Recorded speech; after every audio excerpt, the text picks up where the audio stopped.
היי חברים, ברוכות הבאות וברוכים הבאים לערוץ היוטיוב של סקצ'ליין. והיום אני הולכת לשתף בתרגיל ברישום. כל כמה זמן אני מעלה תרגילים בהמשך או בעקבות המפגשים שלנו בימי רביעי. מדובר במפגשי רישום אונליין ללא הנחיה. אז עד עכשיו היו איזה 27 תרגילים, חלקם עלו באינסטגרם, חלקם בטלגרם, ואני מתכננת להעלות את כולם לכאן, ליוטיוב, יחד עם ההסברים, וגם להראות איך אני ניגשת לתרגילים שהמצאתי. אז תישארו, תעקבו אחרי הערוץ. כשחיפשתי חומרים לקראת המפגש, נתקלתי בסדרת העבודות של הנרי מור, שממש נגע לליבי, ומדובר בסדרה של רישומים בפחם ועם נגיעות של פרעון ועט, של ידיים, של דורותי קרופורד הודג'קין. זה איזה 10 רישומים קטנים, מאוד עדינים, וכמה ליטוגרפיות.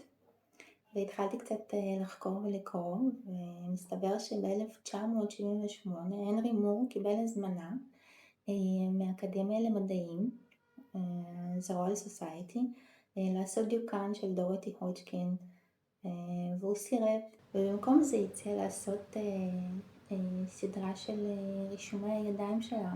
דורותי קרופורד הודג'קין הייתה כימאית בריטית וקיבלה פרס נובל בשנות ה-60, ובעקבות המחקרים הפורצי דרך שלה בתחום קרני הרנטגן, מה שכן, היא מגיל מאוד צעיר סבלה מדלקת מפרקים, וזה היה מאוד ניכר בידיים שלה, ולמרות הכל היא הצליחה לעסוק במדע ולעשות את כל המחקרים שלה. אז כך נולדה בעצם הסדרה של הנרי מור, שהיא מתמקדת אך ורק בדימוי של הידיים שלה. אני אשאיר למטה לינקים לראות את כל הסדרה ואת כל העבודות, את כל הרישומים של הנרי מור. אז התרגיל שחשבתי עליו הוא לעשות רישומים של ידיים שלנו, היד או הידיים, כדיוקן עצמי, או לעשות דיוקן של היד או הידיים. זה טיפה שונה, כן? הרעיון הוא גם לא להישאר ברישום, כן? אפשר לצאת למרחבים אחרים. אולי יתחשק לכם לעשות סדרת תצלומים, או וידאו, או קולאז', פיסול, כל דבר. פשוט תשחקו עם הרעיון הזה של דיוקן עצמי כידיים, איך הידיים יכולות לשקף את תכונות האופי או העיסוק שלנו, או איזושהי הוויה פנימית או רגש, משהו שיכול לספר את הסיפור שלנו.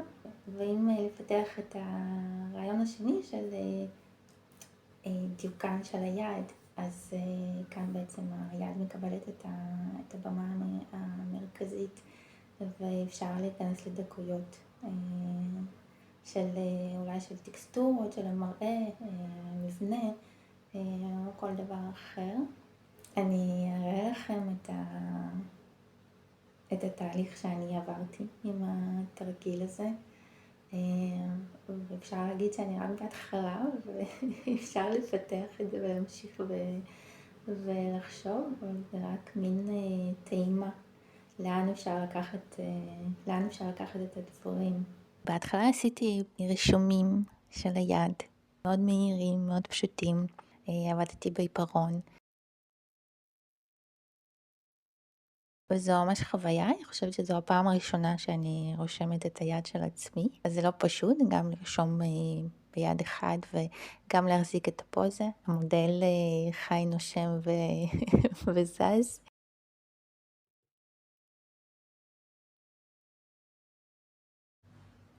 צילמתי את כל התהליך בווידאו, ואז התחלתי לשחק עם הידיים.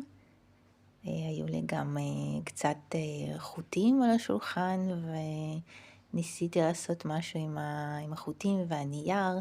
בהמשך גם הוספתי איזה חומר.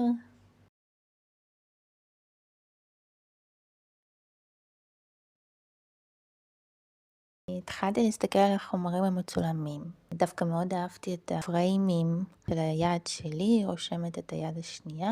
רואים בתצלום גם את הידיים, גם את הרישום עצמו, גם את הרישומים הקודמים.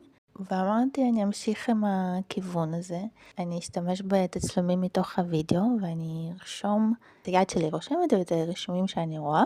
ועשיתי את זה פעם אחת. עשיתי את זה גם פעם שלישית. זה במעין לופ כזה של אני מצלמת את עצמי, רושמת את היד שרושמת את היד שרושמת, ורואים גם את הרישומים וגם את הפעולה עצמה ואת הידיים. אני מתכננת להמשיך. סקרן אותי לראות איך אני יוצאת מהלופ הזה שיצרתי לעצמי.